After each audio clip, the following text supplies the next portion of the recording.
William watched in horror as the paramedic everyone trusted smiled while injecting 8-year-old Amelia with a sedative. The same man who'd brought him hot chocolate last week. The same monster who'd trafficked him 2 years ago. Now he was loading Amelia and her drug mother Isabella into a black van while her biker father Henry stood 20 feet away, completely unaware his family was being stolen. The van door began sliding shut. William had 10 seconds before they vanished forever into a trafficking network that spanned 12 countries. He was just a 14-year-old homeless kid. Who would believe him? Who would listen? The taillights glowed red as the engine started. If you're listening right now, help me prove something wrong. My mother said I wouldn't even reach 10,000 subscribers, but I believe stories like this deserve to be heard. Help me show her that these tales matter. Please like and subscribe to Hell's Angels Tales, and let's keep breathing life into stories that were never meant to stay silent. Enjoy the story. William's lungs burned as his sneakers slammed against asphalt, every stride carrying him closer to a mistake that could get him killed. 14-year-old homeless kids didn't sprint toward motorcycle gangs. They didn't throw themselves in front of Harleys piloted by men wearing Hell's Angels patches. They definitely didn't scream accusations at leather-clad giants surrounded by 700 brothers whose engines were already rumbling to life in the Chinatown parking lot. But William wasn't thinking about survival anymore. He was thinking about Amelia's drowsy eyes fluttering closed in that van, about Isabella's glazed expression as the tranquilizer erased her will to resist, about the hydraulic hiss of that door sealing them inside a mobile prison. He was thinking about the 2 years he'd spent in cardboard fortresses, haunted by the children he couldn't save when he'd escaped that Stockton truck stop. This time would be different. This time he'd be the witness who mattered. Stop. Stop the bike. William's voice cracked as he planted himself directly in Henry's path, arms spread wide like a scarecrow trying to halt an avalanche. The Harley's chrome grille filled his vision, close enough that he could smell engine oil and hot rubber. Henry yanked the handlebars hard right, the bike's rear tire screaming against pavement as it fishtailed to avoid crushing the crazy kid who'd appeared from nowhere. The sudden maneuver triggered a chain reaction. Bike swerved. Engines revved in angry bursts. Leather creaked as 300 pounds of muscle and tattoos dismounted, and suddenly William was surrounded by a forest of boots and furious faces. "You got a death wish, kid?" Henry's voice carried the kind of authority that made grown men reconsider their life choices. He was off his bike now, closing the distance between them with the predatory grace of someone who'd handled threats before. His patches identified him as more than just a member. The king rocker above the Hells Angels insignia marked him as Oakland Charter royalty. Behind him, William counted at least 40 bikers forming a semicircle, and the sound of more engines approaching meant that number was about to multiply. William's hands were shaking so badly he had to clench them into fists. Every instinct screamed at him to run, to disappear back into the shadows where he belonged. But he'd watched those taillights. He'd seen the van merge into traffic, heading toward the Bay Bridge with its human cargo. He had maybe 90 seconds before they were gone forever. "Your wife and daughter," William gasped, pointing toward the intersection where the black van had vanished. "That paramedic, he wasn't helping you. He took them. The van with Arizona plates. It's a trafficking vehicle. I've seen it before. I know what they do." The words tumbled out in a desperate torrent, each sentence fighting against the certainty that no one would believe him. Why would they? He was a homeless kid in clothes that hadn't been washed in 3 weeks, making insane accusations against a medical professional who'd probably smiled and waved at these same bikers. Henry's expression shifted from anger to something more dangerous, confusion mixed with the first whisper of fear. His head snapped toward where he'd left his family, where the paramedic had been checking his tire. The space was empty. No Isabella. No Amelia. No helpful medical worker. Just empty asphalt and the fading smell of exhaust. "Where's my family?" Henry's voice dropped to a whisper that somehow carried more menace than his earlier shout. He grabbed William by the front of his torn jacket, lifting him slightly off the ground. "Where are they?" William didn't fight the grip. Instead, he met Henry's eyes directly. letting him see the truth written in 2 years of nightmares. That van, the black one that just left, they're inside it, drugged. The paramedic injected your daughter with something, told your wife it was allergy medicine. Then he got your wife in the van using aerosolized tranquilizer through the vents. By the time you turned around, they were already compliant. To you it looked like he was helping them into a courtesy vehicle. The detail was too specific to be invented. Henry's face drained of color as the pieces assembled into a pattern he couldn't deny. He released William and spun toward the intersection, already pulling out his phone. The circle of bikers had gone completely still, engines idling in a low rumble that sounded like distant thunder. One of them, a massive man with a gray beard and sergeant-at-arms patch, stepped forward. "King, your phone working?" Henry was already shaking his head, stabbing at the screen with increasing violence. No signal. Nothing. It was fine 2 minutes ago. William felt ice crystallize in his stomach. They're jamming it. 3-block radius. They always do it during extractions to prevent the family from calling for help immediately. By the time the signal comes back, the victim is too far away to track. The sergeant-at-arms pulled out his own phone. Then another biker did the same. Heads shook all around the circle. No one had service. 700 bikers, and every single phone was dead. Henry's hand moved to his waist, and for a moment William thought he was reaching for a weapon. Instead, he keyed a radio on his belt. "All charters," code red. "My family's been taken. Black van, Arizona plates. Last seen heading toward Bay Bridge. I need eyes on every highway, every." Static burst from the radio, fragmented and useless. The jamming was more sophisticated than William had thought. Henry threw the radio to the ground hard enough to crack the casing, then turned back to William with eyes that could have melted steel. "You said you've seen this before. You said you know what they do." William nodded, his throat tight. "I escaped from them 2 years ago. Atlanta to California pipeline. They use corporate rental vans, encrypted apps, fake credentials. They move fast. If your family disappears into their network, you'll never find them through normal channels." The sergeant-at-arms spoke again, his voice carefully controlled. "How long do we have?" This was the moment. William could feel 700 pairs of eyes boring into him, even though he could only see the 40 men in the immediate circle. One wrong word, and he'd lose their trust forever. One right word, and he might actually save Isabella and Amelia. If most people won't help a homeless kid, will you at least subscribe and comment where you're watching from? "I can take you there," Williams said, forcing his voice steady.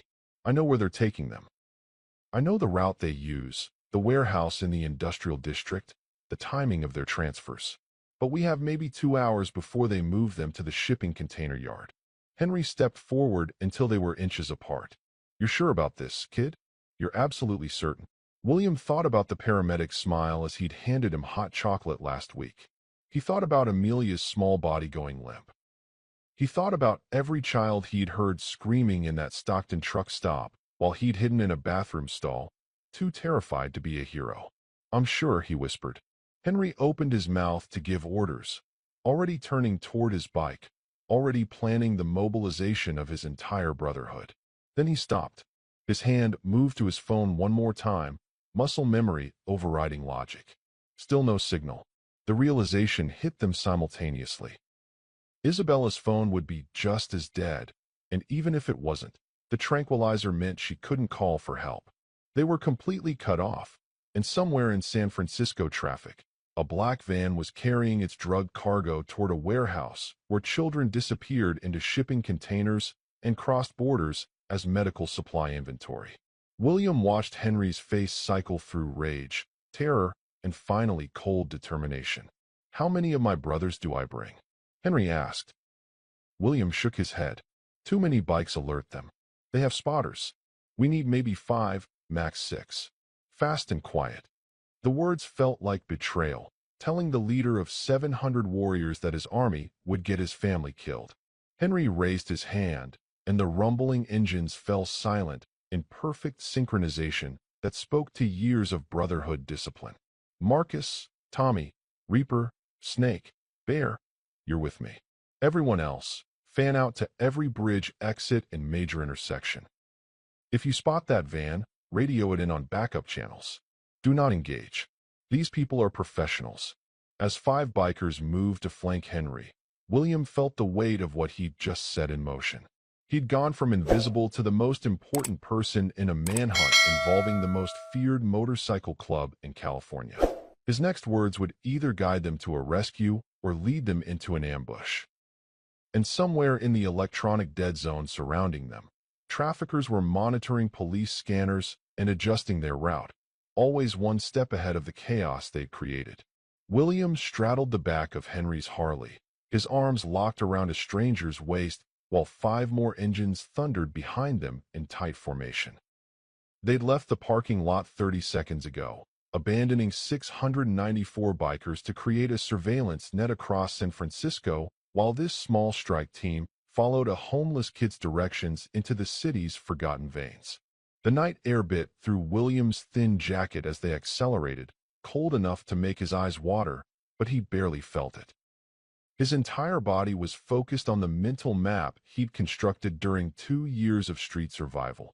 Every landmark cataloged not by street names, but by survival markers: where to find food, where to avoid police sweeps, where predators hunted. The jamming had lifted after 2 blocks, phones suddenly blazing back to life with delayed notifications that lit up pockets like fireflies. Henry's phone erupted with missed calls and texts, the screen illuminating his speedometer as it climbed past 70 in a 40-mile-per-hour zone. But he didn't slow down to read them. There wasn't time. William could feel the tension radiating through Henry's leather jacket, every muscle coiled tight as steel cable. The man was operating on pure controlled rage, the kind that made his throttle hand steady even as his world collapsed around him. Behind them, Marcus rode with Snake, both men scanning intersections for any sign of the black van. Reaper and Bear flanked them on the right, while Tommy covered the left, their formation military precise despite the civilian traffic they were weaving through. They screamed through a red light at Market Street, cars honking and swerving as pedestrians jumped back onto curbs. A taxi driver leaned on his horn, his angry shout lost in the roar of 6 Harley engines running full throttle. William barely registered the chaos. His eyes were tracking landmarks only someone who'd lived on these streets would recognize. The broken fire hydrant at 5th that had been gushing water for 3 months because city maintenance ignored this neighborhood. The boarded warehouse with faded graffiti that spelled out Norteño territory boundaries in red spray paint. The alley entrance behind the Vietnamese restaurant where he'd once watched 2 police cars drive past a kidnapping in progress because the victim was just another homeless kid nobody would report missing for weeks. Left here. William shouted over the engine roar, pointing toward an alley so narrow it looked like an architectural mistake, a gap between buildings that couldn't possibly accommodate a motorcycle, much less 6 of them. Henry didn't hesitate. He didn't ask if William was sure, didn't slow down to assess the clearance. He simply cranked the handlebars hard left, and the Harley plunged into darkness, brick walls rushing past on both sides with maybe 4 inches to spare. The alley was a straight shot for 50 feet before doglegging right, and William felt Henry's body tense as they approached the turn at a speed that physics suggested would end in a crash. But Henry's skill was absolute. The bike leaned so far into the turn that William felt the foot peg scrape sparks from the pavement, and then they were through, emerging into a wider passage that smelled like rotting garbage and human waste. The other 5 bikes followed in single file, their headlights creating a strobe effect that turned the alley into a disorienting tunnel of light and shadow and rushing brick. William heard Marcus curse as his handlebars clipped a dumpster with a metallic clang, but the bike stayed upright, the big man compensating with pure strength and decades of riding experience. They emerged into a loading zone behind a shuttered textile factory, the space littered with pallets and abandoned shipping containers that created an obstacle course in the darkness. William directed them through it with hand signals, pointing left around a rusted trailer, then right through a gap in a chain-link fence that someone had cut years ago and never repaired. This was his territory. These were the routes he'd mapped during 2 years of survival, the hidden pathways between San Francisco's legitimate face and its rotting underbelly. The traffickers thought they owned the shadows, but William had lived there longer. He knew which alleys dead-ended and which ones connected to underground parking structures. He knew where security cameras had blind spots and which buildings had guards who could be bribed to look the other way. Every piece of knowledge had been purchased with hunger, cold, fear, and the constant awareness that one wrong turn could mean recapture. The warehouse appeared after 4 minutes of serpentine navigation through districts that looked post-apocalyptic in the darkness. A massive concrete structure in the industrial district, 3 stories of blank walls and blacked-out windows that screamed abandonment to anyone passing on the main road. Chain-link fencing surrounded the entire property, topped with razor wire that gleamed under sparse streetlights like metallic teeth. A faded sign identified it as Bay Area Medical Supply Storage, the lettering so worn that half the words were illegible, but the padlocked gates and overgrown parking lot suggested nothing had been stored here in years. Weeds pushed through cracks in the asphalt, reaching knee-height in some places, and graffiti covered the lower portions of the walls in layers that told stories of territorial disputes and forgotten promises. Henry killed his engine 50 yards from the fence, and the others followed suit, plunging them into sudden silence that felt physically oppressive after the mechanical thunder. William's ears rang in the absence of sound, his heartbeat suddenly loud enough that he was certain everyone could hear it. "You sure about this?" Marcus whispered, dismounting with surprising grace for a man his size. His hand rested on something under his jacket that William tried not to identify, though the shape suggested it wasn't a phone or wallet. William nodded, but his certainty was crumbling with every second that passed. The warehouse looked too abandoned, too obvious. What if he'd remembered wrong? What if they'd changed locations in the 2 years since his escape? What if this was one of their decoy sites, designed to waste time while the real operation continued elsewhere? Then he saw it, fresh tire tracks cutting through the dust near the fence line, 2 parallel lines that gleamed faintly in the streetlight. They were recent, maybe within the last hour, and they led toward a section of chain link that didn't quite match the rest. The fencing there was slightly newer, the posts less rusted, though someone had attempted to weather them artificially with paint to make them blend. William dismounted on shaking legs and approached, his fingers finding the hidden release mechanism he remembered from his captivity. It was a simple pressure latch disguised as a fence bolt, the kind of thing you'd never find unless you knew exactly where to look. The fence section swung open with a soft click that seemed impossibly loud in the silence, revealing a narrow path that wound behind the building through overgrown vegetation. "They disguised the entrance," William explained, his voice barely audible even in the quiet. "Make it look abandoned from the street, but there's an underground garage in back. That's where they keep the vehicles between runs.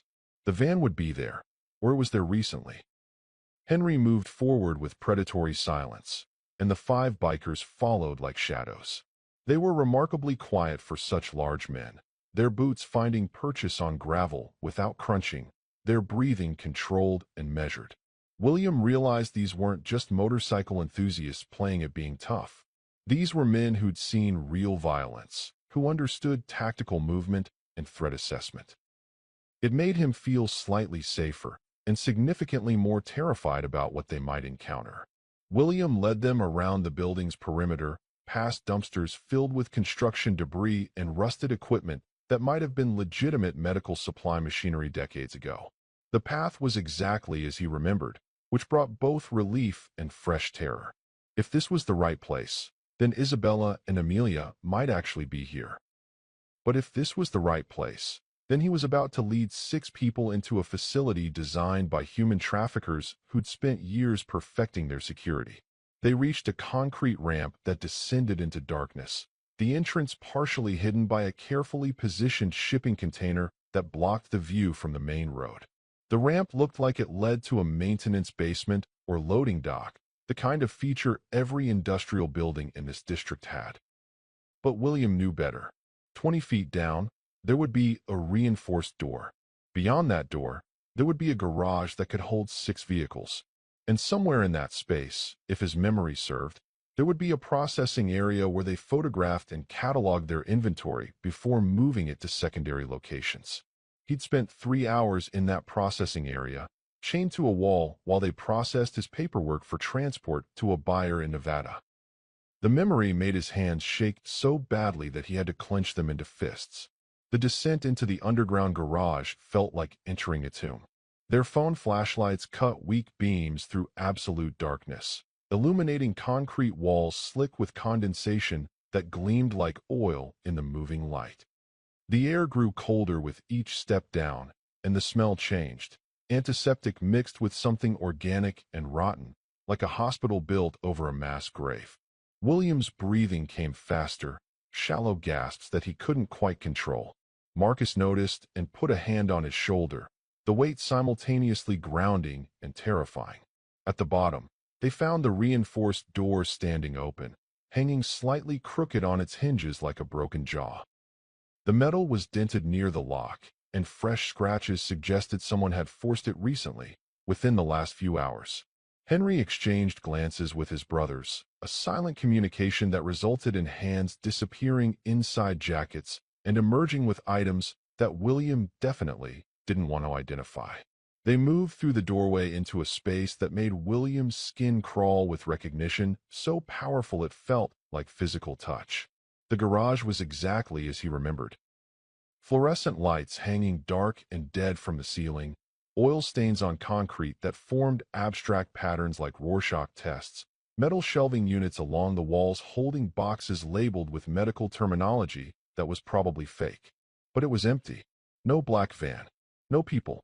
No sound except their breathing and the distant drip of water from a leaking pipe somewhere in the darkness. No evidence of recent activity except those tire tracks they'd followed in from the street. "We're too late," Tommy muttered, his disappointment cutting through the silence like a knife. His hand lowered the weapon he'd been holding, shoulders slumping in defeat. But William was already moving deeper into the space, his eyes scanning for the detail he'd memorized during his captivity. He'd had 3 hours chained to a wall with nothing to do but study his environment, cataloging every crack, every stain, every architectural inconsistency that might prove useful if he ever escaped and needed to lead someone back. There, in the back corner, a wall that didn't quite match the others. The concrete was a slightly different shade, maybe 2% lighter, the kind of difference that wouldn't register unless you were specifically looking for it. The surface was too smooth, too new compared to the rest of the garage's weathered appearance. He pressed his palm against it and felt the hollow echo that confirmed his suspicion. "False wall," he said, his voice steadier now that they'd found something. "There's space behind it. That's where they keep them during the initial drugging phase, before transport to the shipping yards. I was there for 3 hours before they moved me to Stockton." Henry didn't ask questions. He simply drove his boot into the wall with enough force that William heard something crack. Whether it was the wall or Henry's boot, he couldn't tell. The concrete fractured along hidden seams, revealing that it wasn't solid construction but a facade designed to look permanent. 2 more kicks, and the wall crumbled inward like a stage prop, exposing a hidden room that smelled like fear and chemicals and desperation. Their flashlight beams swept across the space and found medical equipment. For stands, sedative bottles with labels that William recognized from his own drugging, restraints mounted on walls at heights designed for both adults and children. And in the corner, chained to a support beam with industrial-grade locks, was Isabella. "If suffering makes you scroll faster, will you stop to like and subscribe?" She was conscious, but barely, her head lolling against the concrete beam as her eyes struggled to focus on the sudden light invading her prison. Her nurse's scrubs were torn at the shoulder, exposing skin that was pale and clammy, and 4-line ran from her arm to a bag of clear fluid hanging on a makeshift hook, the drip chamber showing a steady rhythm that meant she'd been receiving medication for at least 20 minutes.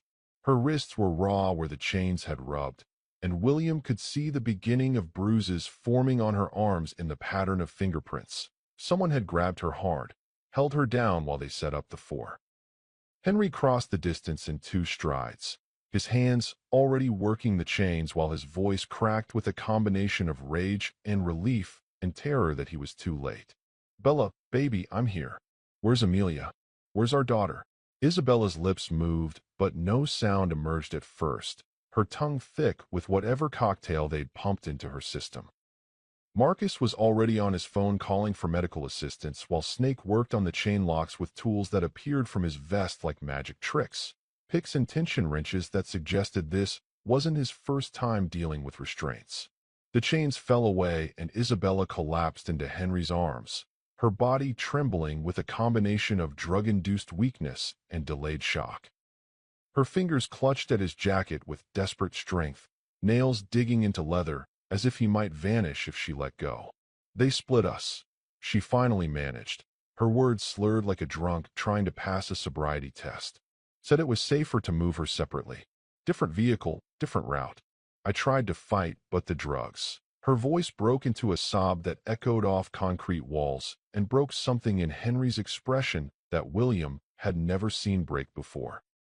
William felt his stomach drop through the floor, through the earth, into someplace cold and dark where hope went to die.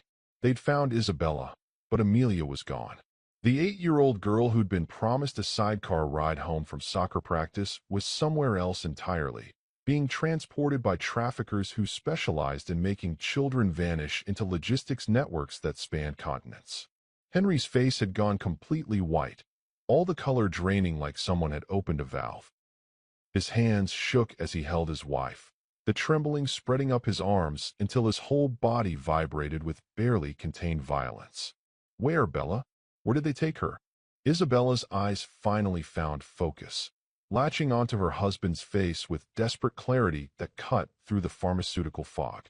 "Oakland Port, the shipping terminal on 7th Street. I heard them on the radio. They didn't know I was conscious yet. They said something about Container 7, refrigerated unit, medical supplies manifest." But Henry, her hand gripped his jacket with surprising strength, pulling him closer until their faces were inches apart. "That was 20 minutes ago, maybe 30. They were loading it when they brought me here, when they chained me up and left me. If the ship leaves." The sentence hung unfinished in the chemical-stinking air, but everyone understood its completion.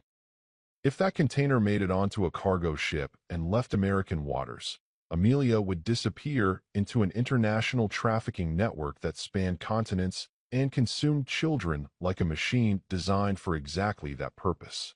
She'd become a ghost, mourned by parents who'd spend the rest of their lives checking every news story about trafficking busts, hoping to see her face among the rescued.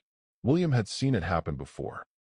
He'd heard the screams of children being loaded into refrigerated containers, told they were going somewhere better, somewhere safe. The cold preserved them during transport. The darkness prevented them from seeing where they were going. The soundproofing meant no one heard them crying. Henry lifted Isabella into his arms with the care of someone handling broken glass, already moving toward the exit with purpose that bordered on violence. "Marcus, call ahead to Oakland Port. Get every brother we have to that terminal. I want it surrounded. Tommy, you ride with Bella back to the clubhouse. Get her real medical attention. Snake, you're with me. Reaper, Bear, mobilize the outer charters." His voice was pure command now, emotion buried under tactical necessity, and the kind of focus that came from years of leading men into situations where mistakes cost lives. But as they emerged from the underground garage into night air that felt clean after the room's oppression, Isabella grabbed Henry's arm with both hands. Her eyes were clearer now, fighting through the drugs with a nurse's understanding of her own biochemistry and the adrenaline of maternal terror. "Henry, listen to me." Her voice cut through his forward momentum, stopped him mid-stride with the urgency of her tone. "They knew you'd come. They wanted you to find me. The paramedic. Before he left, before he chained me up, he was smiling. He said, 'Tell King we'll be waiting.' This whole thing." She swallowed hard, forcing the words out past the drugs that wanted to pull her back under. "This is a trap." The ride to Oakland Port took 11 minutes at speeds that should have killed them 3 times over. Henry had made one call before they left the warehouse, his voice cold as winter steel as he mobilized every Hell's Angels charter within 50 miles. But Isabella's warning echoed in William's head with every mile they covered. This is a trap. The traffickers wanted them to come. They'd left Isabella alive specifically so she could tell Henry where to find Amelia. Professional kidnappers didn't make mistakes like that unless the mistake was intentional. William pressed his face against Henry's back as they merged onto Interstate 880, the wind tearing at his clothes hard enough to bruise. Behind them, Marcus and Snake rode in tight formation while Reaper had split off to coordinate the incoming brothers. The port sprawled ahead of them like an industrial city, cranes rising against the night sky like prehistoric skeletons, shipping containers stacked in geometric patterns that created metal canyons between the docks. Somewhere in that maze of steel and concrete, an 8-year-old girl was locked in a refrigerated box, waiting for a ship that would carry her beyond rescue. They hit the port south entrance at 40 miles per hour, blowing past a security checkpoint where a startled guard reached for his radio too late to stop them. Henry didn't slow down. He knew these access roads from years of brotherhood business at the docks, legitimate business, mostly, the kind that involved ensuring certain shipments cleared customs without excessive scrutiny. Now that knowledge became a weapon as he navigated toward berth 7 without needing directions. The berth serviced the largest container ships, the massive vessels that could carry 10,000 containers across oceans without stopping. If Amelia was being shipped international, this was where it would happen. William spotted the crane first, a massive structure towering 200 feet above the dock. Its arm extended over a cargo ship, whose name was painted in Mandarin characters he couldn't read. A shipping container dangled from the crane's cables, swaying slightly in the bay breeze. Even from a distance, William could see the refrigeration unit mounted on one end, the telltale sign of climate-controlled cargo. Container 7. It had to be. His stomach clenched as he watched the crane operator begin lowering it toward the ship's hold. The process slow and methodical, maybe 90 seconds from being locked into place among hundreds of identical boxes. There, William shouted, pointing. Henry saw at the same instant and cranked the throttle to maximum, the Harley screaming across the dock at a speed that turned the world into a blur. They reached the crane's base just as the container descended below deck level. Henry killed the engine and was running before the bike stopped moving, William stumbling after him on legs that felt like they belonged to someone else. The crane operator sat in an elevated cabin 40 feet up, visible through reinforced glass, his attention focused on the delicate work of positioning several tons of steel without crushing dock workers. Marcus pulled something from his jacket, a flare gun that William didn't want to think about the legality of owning, and fired it at the crane operator's cabin. The flare exploded against the glass in a shower of red sparks, bright enough that the operator jerked back in shock. His hand reflexively pulled the control lever, and the container stopped descending, suspended halfway into the ship's hold. Henry was already climbing the crane's maintenance ladder, scaling metal rungs with the desperate speed of a man who understood that seconds mattered. William followed without thinking, his hands finding purchase on rungs still warm from the day's sun. Below them, Snake positioned his bike to block the dock access road, while Marcus worked his phone, his voice carrying across the water as he coordinated with the incoming brothers. The ladder seemed endless, each rung a separate eternity of climbing, while William's arms screamed and his lungs burned. He'd spent 2 years sleeping on cardboard, eating from dumpsters, running from anyone who looked at him too long. His body wasn't built for this kind of exertion. But he kept climbing because 40 feet below, Henry was already at the crane arms walkway, and 60 feet below that, a container held Amelia and possibly other children who'd been scouted the same way William had been scouted, with kindness that masked predation. William reached the walkway just as Henry started crawling along the crane arm toward where the cables held the container. The arm was maybe 30 inches wide, with safety rails that looked decorative rather than functional. One slip meant a fall that would shatter every bone in their bodies. Henry moved like he did this every day, his boots finding sure purchase on textured metal while his hands gripped the rail. William followed, trying not to look down at the water churning black and cold between container ships. They reached the container after what felt like an hour, but was probably 90 seconds. Henry grabbed the cables and swung himself onto the container's roof with the kind of strength that came from desperation rather than practice. He helped William up, and together they found the emergency release latch. Every refrigerated container had one, a safety feature designed to prevent workers from being locked inside. Henry's hands shook so badly he could barely work the mechanism, but finally it clicked, and the door swung open with a hiss of escaping cold air. The cold rolled out like a physical entity, dropping the temperature 20 degrees instantly. Inside, William's flashlight beam found them. 7 children, not 6, all sedated and lying on the container floor like discarded dolls. Amelia was in the center, her soccer uniform still dirt-stained from practice, her face peaceful in drug-induced sleep. The other children ranged from maybe 5 years old to early teens, each one tagged with a barcode on their wrist like inventory items. Henry crawled into the container and gathered Amelia into his arms, checking her pulse with trembling fingers. "She's breathing. She's alive." His voice cracked on the words. William was already examining the crane's cable system, looking for a way to lower the children to safety. The operator's cabin was empty. The man had fled when Marcus fired the flare. But the controls were straightforward enough that William thought he could manage it. He'd watched enough dock workers during his street survival to understand the basics. He was reaching for the control panel when movement on the ship's deck caught his attention. A door had opened in the cargo hold, spilling yellow light across the metal deck. A figure emerged, silhouetted against that light, and William's blood turned to ice water in his veins. The paramedic. The same man who'd drugged Amelia, who'd smiled while offering William hot chocolate, who'd built a reputation as a saint while scouting vulnerable targets. He stepped onto the deck with casual confidence, and he wasn't alone. 4 men emerged behind him, wearing port security uniforms complete with badges and radio equipment. But their body language was wrong. They moved like soldiers, not security guards, and each one carried weapons that William was certain weren't standard issue for dock patrol. If you keep scrolling while children suffer, will you at least like and subscribe? The paramedic looked up at the crane, at William and Henry visible in the container's opening, and smiled. It was the same warm, friendly smile he'd used when distributing blankets to homeless camps. "King," he called out, his voice carrying easily across the water. "I'm glad you made it. We've been waiting."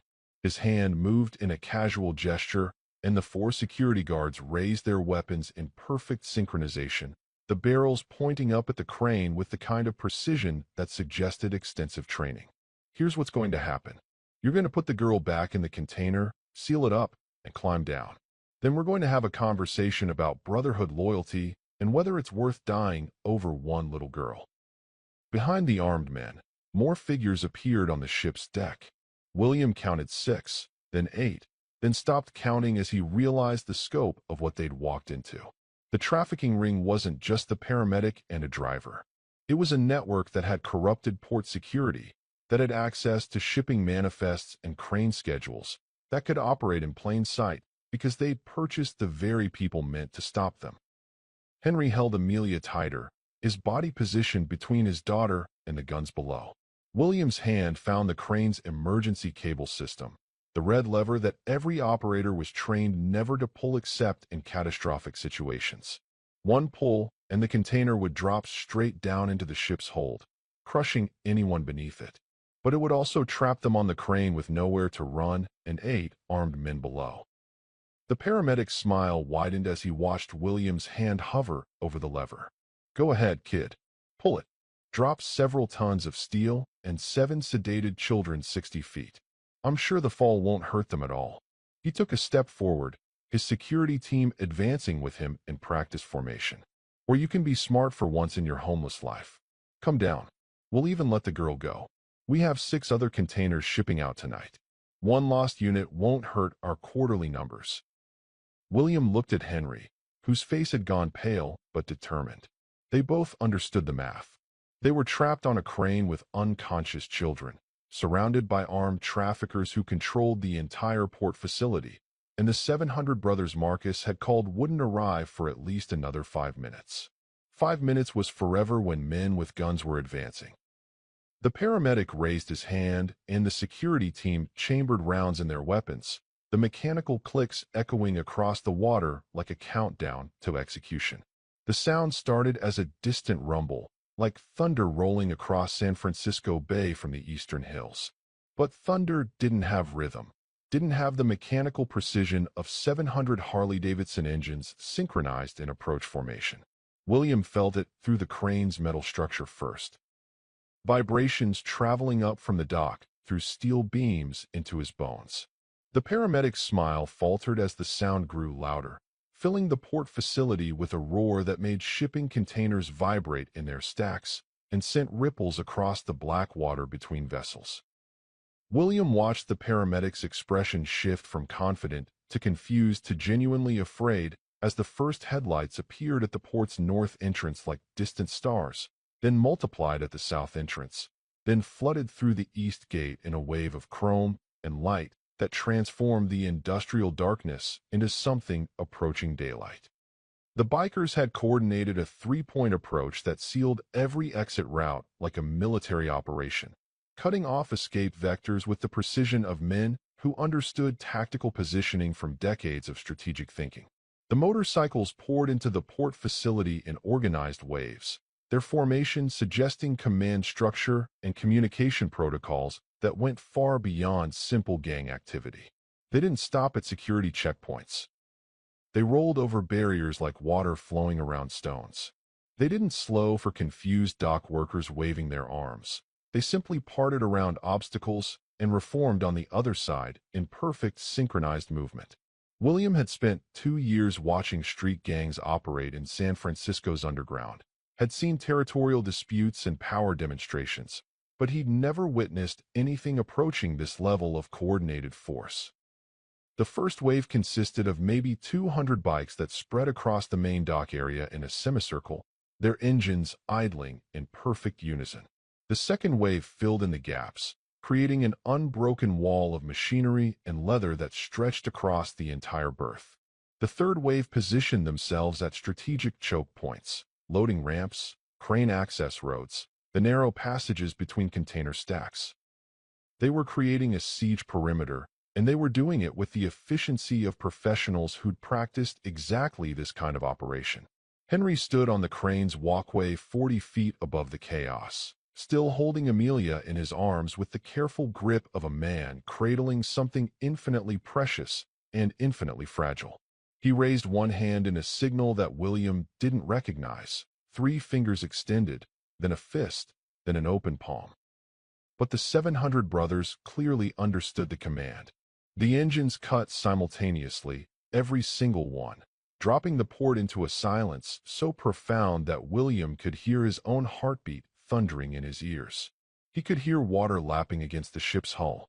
He could hear the wind whistling through crane cables. He could hear the paramedics breathing quicken from 60 feet below. In that manufactured silence, Marcus's voice carried across the water, amplified through a megaphone he'd acquired from somewhere in the organized chaos.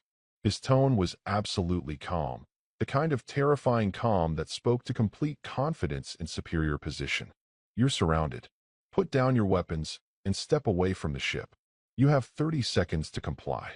The words echoed off shipping containers, bouncing back from multiple directions in a disorienting audio assault. 29, 28, 27.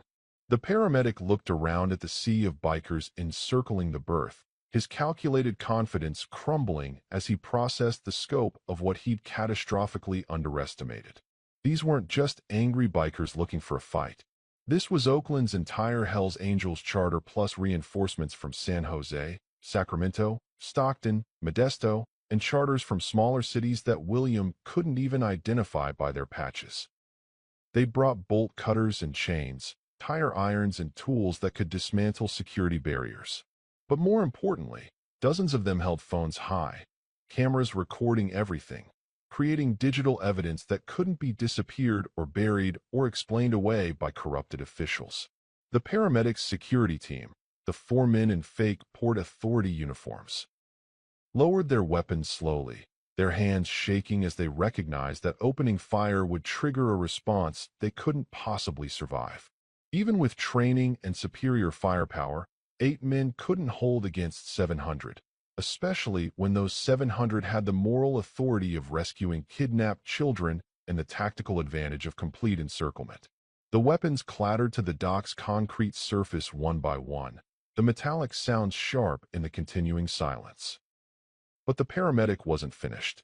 His hand trembled as he pulled out his phone and made a call, his voice loud enough to carry intentionally, designed to inflict maximum psychological damage even in defeat. Execute Protocol 7. All containers, immediate departure. I don't care about the schedule, move them now. He looked up at Henry with the desperate hatred of someone watching their empire collapse in real time. You think you won? We have 6 more operations running tonight across California, Nevada, and Arizona. You save this one girl, we'll process 60 more children by sunrise. The machine doesn't stop, King. It never stops. We're a hydra. Cut off one head, 7 more grow back. William was helping Henry secure the crane's cable system to lower the sedated children to waiting brothers when movement on the ship's deck pulled his attention. A woman emerged from the interior cabin, stepping into the dock lights with the casual confidence of someone who belonged in professional spaces. She wore an expensive pantsuit in charcoal gray, carried a tablet computer like she was attending a business meeting, and had an ID badge clipped to her jacket that identified her as Port Administration. For 3 full seconds, William's brain couldn't process what his eyes were showing him. Then recognition detonated in his mind like a flashbang grenade. The woman from Child Protective Services. The social worker who'd found him 8 months ago sleeping behind a grocery store in Richmond. She'd brought him coffee, expensive coffee from a real cafe, not gas station swill, and a breakfast sandwich still warm in its wrapper. She'd sat on the curb beside him for over an hour, talking about group homes and educational opportunities and pathways out of street life. Her concern had seemed so genuine, so earnest, that William had actually considered trusting her. But something in his survival instincts had screamed danger, and he'd run before she could process any placement paperwork. Now he understood why those instincts had fired. She spotted William on the crane, and her expression cycled through surprise to calculation to something that might have been genuine respect, though reading emotions on predators was always dangerous. She spoke briefly to the paramedic, her lips moving too quietly for William to hear, then turned her attention upward. When she raised her voice, it carried across the water with the practiced projection of someone trained in public speaking. William, I need to talk to you. It's important. It's about your sister Emily. The words hit William like physical impacts, each syllable a bullet finding its mark. His sister, Emily, 3 years younger than him, lost in the same foster system corruption that had fed him to traffickers in that Atlanta airport terminal. He'd been told she died of pneumonia in a group home outside Savannah. The social worker back then had been apologetic, sympathetic, had offered counseling resources he couldn't access because he was already running. He'd mourned Emily for 2 years, carried the guilt of failing to protect her through every cold night on San Francisco's streets, through every meal scrounged from dumpsters, through every moment of wondering if he could have saved her if he'd been stronger or smarter or less trusting of men in suits with fake credentials. She's alive, the CPS worker continued, and William felt his knees weaken enough that he had to grip the crane's safety rail to stay upright. Emily is alive and healthy. We've been taking care of her. Good food, warm bed, private school education. She's safe, William. Thriving, actually. But her continued safety depends on choices you make in the next 60 seconds. She held up her phone with practiced theatrical timing, tapped the screen with manicured nails, and turned it toward him. Even from the crane's 40-foot height, William could see the photo displayed there. A girl who looked exactly like he remembered Emily, but older, taller, standing in front of a white building wearing a private school uniform with a plaid skirt and navy blazer. The timestamp in the corner showed yesterday's date and California coordinates. If someone promised your dead sister is alive, would you like and subscribe?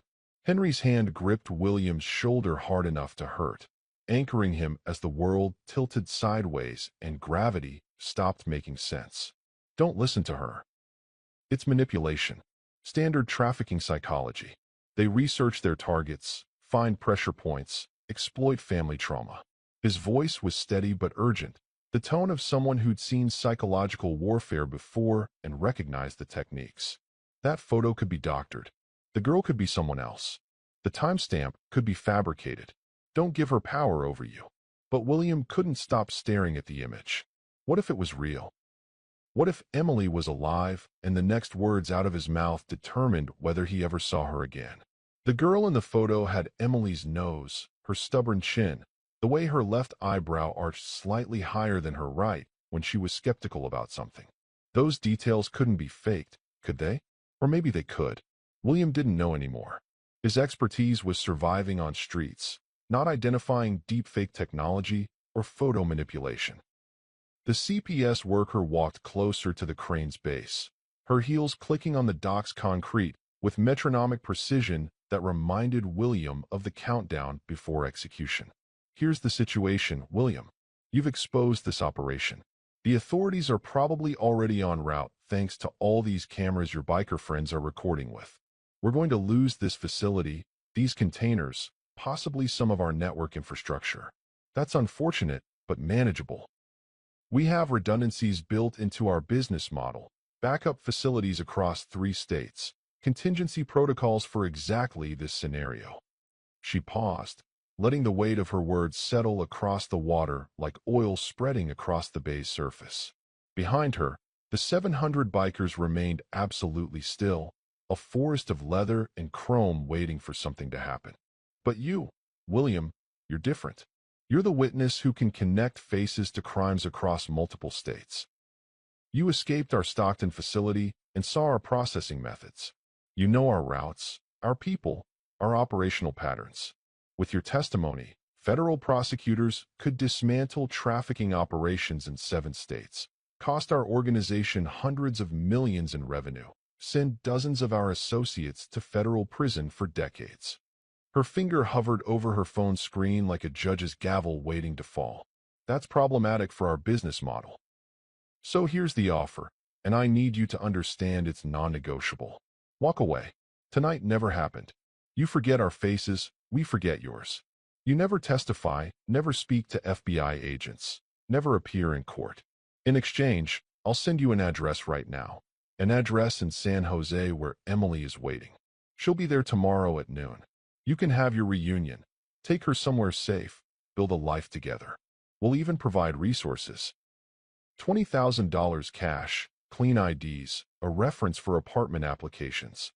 William felt something break inside his chest, a physical sensation like ribs cracking under pressure that had been building for 2 years. Below, 700 bikers waited for his decision, though most of them didn't know what impossible choice he was facing.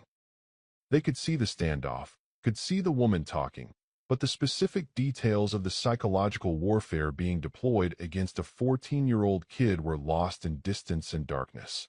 Marcus had climbed halfway up the crane now, close enough to hear the conversation, his face twisted with fury at the manipulation he was witnessing.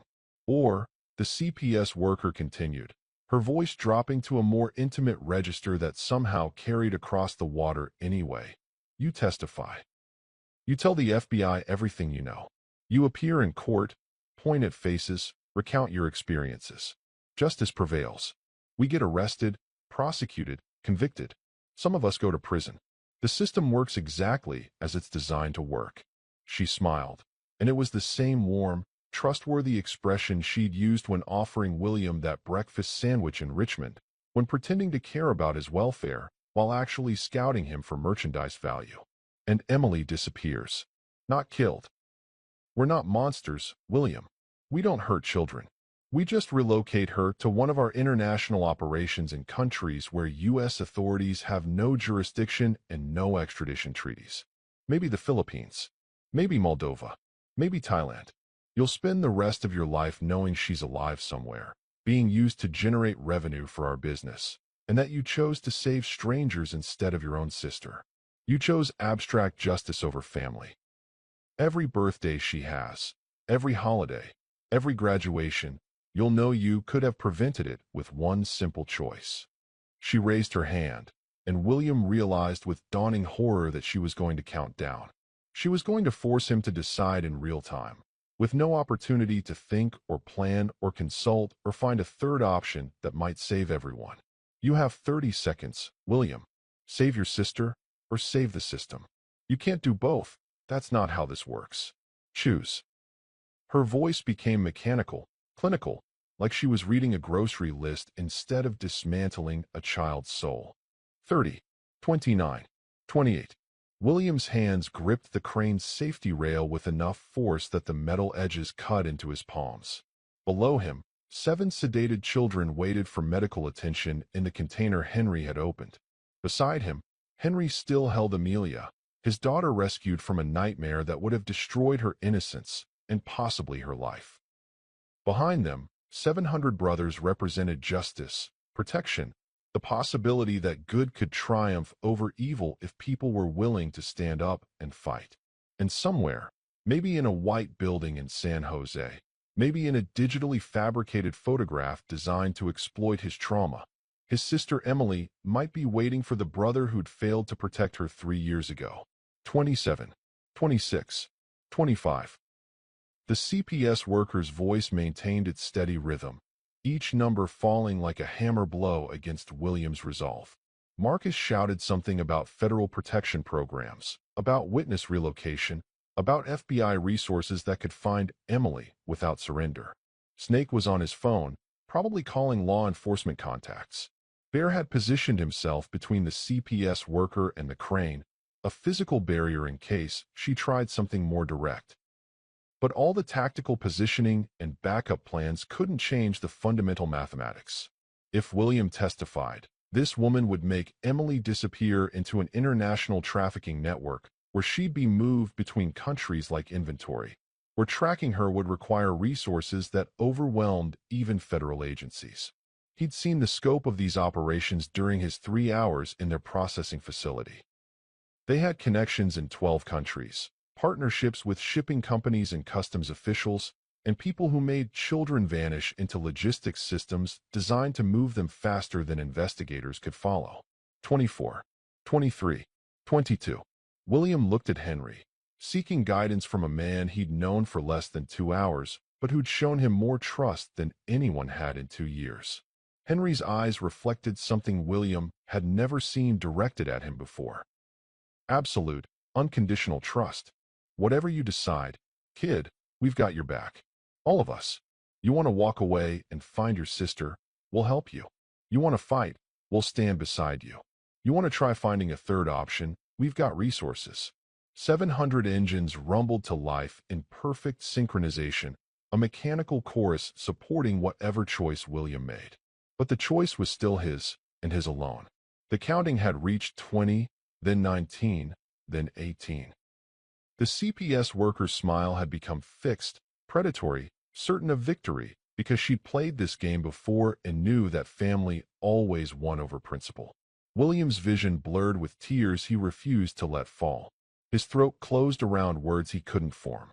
And somewhere in his 14-year-old mind, a calculation was happening that no child should ever have to make. Measuring the value of one sister against 7 children, of personal love against abstract justice, of what he owed Emily versus what he owed the world. 17, 16, 15. William's voice cut through the countdown at 14, steady and clear despite the tears streaming down his face. I have a better idea. He pulled out the phone Isabella had given him after they'd rescued her from the warehouse, a cheap prepaid model she'd insisted he carry for emergencies. His fingers shook as he opened the voice recorder app he'd activated the moment the CPS worker started talking. I've been recording this entire conversation. Every word, every threat, every admission about international operations and 12-country networks. He held the phone up so she could see the timer still running, the red recording indicator blinking like a heartbeat. It's uploading to cloud storage in real time. Even if you destroy this phone right now, the evidence is already backed up to servers your organization can't touch. The CPS worker's smile vanished like someone had cut power to a neon sign. Her face went through several emotions in rapid succession: shock, rage, calculation, fear. Her hand moved toward her tablet with sudden desperate urgency, but Snake was already moving, his massive frame covering the distance between them faster than seemed possible for a man his size. He grabbed her wrist before she could execute whatever digital command she'd been reaching for, twisting just hard enough to make her drop the device without breaking bones. It clattered to the concrete, and the screen spiderwebbed with cracks, going dark. 13, 12, 11. William continued, taking over her countdown with cold precision that surprised even himself. You want to play the numbers game? Here's mine. I've already sent this recording to FBI agent Sarah Chun. She's been investigating your network for 2 years. This conversation gives her probable cause for warrants across 7 states. Your operation is done. Marcus was already on his phone coordinating with law enforcement contacts, his voice carrying across the water as he relayed coordinates and suspect descriptions. Federal agents en route. ETA 3 minutes. Port Authority is secured. Real Port Authority, not your corrupted security team. The paramedic made a desperate move toward the ship's gangway, but 20 bikers materialized in his path like they'd been waiting for exactly this moment. He froze mid-stride, hands rising slowly as he realized escape was impossible. All his earlier confidence had evaporated, replaced by the hollow-eyed panic of someone watching their carefully constructed empire collapse in real time. William climbed down from the crane with Henry beside him, Amelia still cradled in her father's arms, but starting to stir as the sedative wore off. The other 6 children were being carefully lowered by bikers who moved with surprising gentleness, their intimidating appearances masking genuine concern for the unconscious kids. At the bottom, William walked directly to the CPS worker, whose Snake still held immobilized with one meaty hand on her shoulder. He stopped 3 feet away, close enough to see her face clearly in the harsh dock lights. The warm, trustworthy social worker mask had completely shattered, revealing the cold calculator underneath. You said Emily's in San Jose. You said she'd be at an address tomorrow at noon. That was a lie, wasn't it? His voice was quiet, almost conversational, but it carried a weight that made her flinch despite her attempts at composure. She didn't answer, which was answer enough. Her jaw clenched and her eyes shifted away, unable to maintain the fiction in the face of direct confrontation. William nodded slowly, feeling something harden in his chest that felt like the final death of childhood innocence being replaced by something stronger. I thought so. But here's what you didn't know. While you were talking, while you were counting down and thinking you had me trapped, Marcus was running facial recognition on that photo you showed me. He pulled out his phone and showed her Marcus's text message with the analysis results. The girl isn't Emily. She's a stock photo model from a trafficking awareness campaign in Oregon. You grabbed it off the internet and doctored the timestamp thinking I wouldn't have the resources to verify it. The CPS worker's face went pale, all the blood draining out as her psychological warfare collapsed under factual scrutiny. William felt a strange mixture of relief and devastation. Emily might be alive, or she might not. But even if she is, you were never going to tell me where. You were going to use the promise of her as leverage forever, weren't you? Keep me quiet with hope instead of truth. His voice cracked on the last words, but he forced himself to continue. Well, I choose to hope that the FBI can find her instead, because at least they won't lie to me.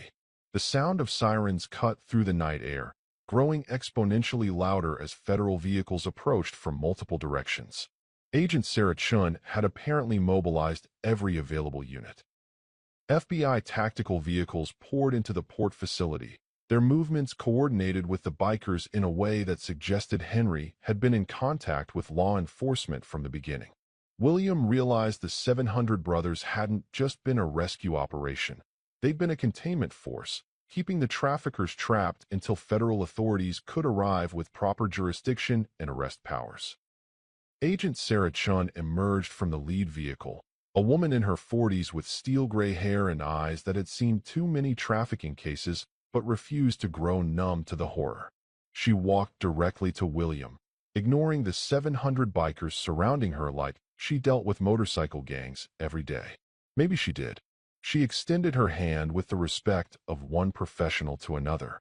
"You're William, the witness from Stockton who escaped. Your recording just gave us enough evidence to execute warrants we've been trying to justify for 18 months. You did something incredibly brave tonight." William shook her hand, still feeling disconnected from reality. "Can you find Emily?" "My sister. She was in foster care in Georgia 3 years ago. They told me she died of pneumonia, but..." His voice broke completely, and he couldn't finish the sentence. Agent Chin's expression shifted from professional to genuinely compassionate. "I already started the search the moment I got your recording. We have dedicated teams for exactly this. I can't make promises about what we'll find, but I can promise we'll look with every resource the Bureau has. If finding missing children matters to you, will you like and subscribe now?" The arrests happened swiftly after that. Coordinated chaos that looked random but followed precise federal protocols. The paramedic, the CPS worker, the 4 fake security guards, 3 ship crew members who'd been complicit, and 2 actual port employees who'd been taking bribes to look the other way. They were loaded into federal vehicles while Agent Chin read charges that seemed to stretch forever. Kidnapping, human trafficking, conspiracy, racketeering, corruption of public officials, money laundering, transportation of minors across state lines. Each charge carried decades of federal prison time with no possibility of early parole. "This is just the beginning," Agent Chun explained as she supervised the operation. "Your recording gave us names, locations, operational details. We'll be executing warrants in 7 states by sunrise. This network has been operating for almost a decade. Tonight, you helped us end it." William nodded numbly, watching the traffickers being driven away. He'd won, objectively. The children were safe. The criminals were caught. But victory felt hollow when Emily's location remained unknown. 5 days later, William stood in the Oakland Hells Angels clubhouse wearing clothes that actually fit. Jeans and a flannel shirt Isabella had bought him, insisting a 14-year-old deserved better than street rags. The room was packed with brothers from multiple charters, the air thick with leather and coffee and masculine energy that somehow felt protective rather than threatening. Someone had hung a banner reading "Guardian of the Innocent" in careful hand-painted letters. Henry stepped forward carrying a leather vest that had clearly been custom-made in the days since the port rescue. It was black, heavy with quality craftsmanship, adorned with patches that told a story William was still learning to read. The back carried an embroidered image of a guardian angel with motorcycle wings spread wide. Below it, a single word in Gothic script, "Protected." "This doesn't make you a member," Henry said, his voice carrying to every corner of the crowded room. "You're 14. You've got growing up to do, education to finish, a real childhood to experience. But it makes you family. It means 700 brothers have your back forever. It means you've got a home when you need one, food when you're hungry, protection when you're threatened, and people who'll believe you when the world doesn't." He held the vest open, and William slipped his arms through sleeves that felt too big, but would fit eventually. The weight settled across his shoulders like armor and responsibility combined. The room erupted in applause that made the windows rattle. Engines revved outside in celebration, the sound rolling through the neighborhood like thunder announcing something important had happened. Isabella appeared beside him with Amelia, both healthy and bright-eyed. The 8-year-old grabbed William's hand without hesitation. "Mom says you're my new brother. Is that true?" William looked at Isabella, who smiled with the warmth of someone who decided adoption paperwork was just a formality. "Guest rooms already set up. School enrollment starts Monday. We've already talked to social services, real social services this time, thoroughly vetted. You're staying with us, William. No arguments." Before William could respond, his phone buzzed. Unknown number. His heart seized as he opened the message, simultaneously hoping and dreading. The text was brief. "William, we found her. Emily Miller, age 11, foster care in Sacramento. 127 Oak Street. She's safe and healthy. She's been asking about a brother named William for 3 years. I told her we found you. She wants to meet tomorrow if you're ready. Agent Chun." William's vision blurred as 2 years of grief transformed into something he'd almost forgotten how to feel: joy. Pure, uncomplicated joy. He showed the message to Henry and Isabella, watching their faces light up with understanding. Henry raised his voice over the celebration. Brothers, Sacramento Run leaves in 20 minutes. We're reuniting a family. The response was instantaneous. Dozens of volunteers, engines already warming up, a convoy forming to escort William to the most important moment of his life. The ride to Sacramento took 90 minutes through cold night air that felt clean and full of possibility. William rode with Henry again, but this time Amelia sat in the sidecar, chattering excitedly about having a sister. Behind them, 40 motorcycles formed an honor guard, their headlights creating a river of light on the highway. They arrived at the group home just after sunrise, the building painted cheerful yellow with flowers in the front yard. Agent Chun was waiting on the front steps. Beside her stood a girl with William's nose and stubborn chin, 3 years older, but unmistakably Emily. She wore pajamas and held a stuffed rabbit that looked like it had survived multiple childhoods. When she saw William, her face transformed. Willie, the nickname only she had ever used. William couldn't speak. He just nodded and opened his arms. Emily ran to him, and for the first time in 3 years, William felt complete. She buried her face in his chest, crying and laughing simultaneously. They told me you were gone. They said I'd never see you again. I'm here, William managed, his voice thick with tears he didn't bother hiding. I'm here, and I'm never leaving you again. Behind them, 700 brothers watched silently, these hardened men with violence in their pasts finding something redemptive in witnessing love survive impossible odds. Isabella stepped forward and put her hand on Emily's shoulder. We have room for 2, if you want. Emily looked at William for confirmation. He nodded through tears. We're going home, Em. Together. 6 months later, William stood in a federal courthouse wearing the vest Henry had given him, watching the CPS worker and the paramedic receive consecutive life sentences without possibility of parole. Agent Chin's task force had dismantled trafficking operations across 12 states, rescued 247 children, arrested 93 people. The judge called William to the stand for a victim impact statement. He spoke for 5 minutes about Emily, about the children in Container 7, about choosing hope over fear. When he finished, the judge looked directly at the defendants. You targeted the most vulnerable among us. This court shows no mercy to those who show no mercy to children. Outside the courthouse, Emily waited with Isabella and Amelia, all 3 wearing matching sunflowers in their hair because Emily had decided it was a celebration day. 700 engines rumbled to life as William emerged, an honor guard for a kid who'd chosen courage when courage seemed impossible. Henry threw his arm around William's shoulders. Ready to go home, son? The word son still made William's throat tight, but in a good way. He looked at his family, found family, chosen family, the family built from ashes and motorcycle engines and impossible choices. Yeah, he said, feeling the weight of his vest and the lightness in his heart balance perfectly. Let's go home.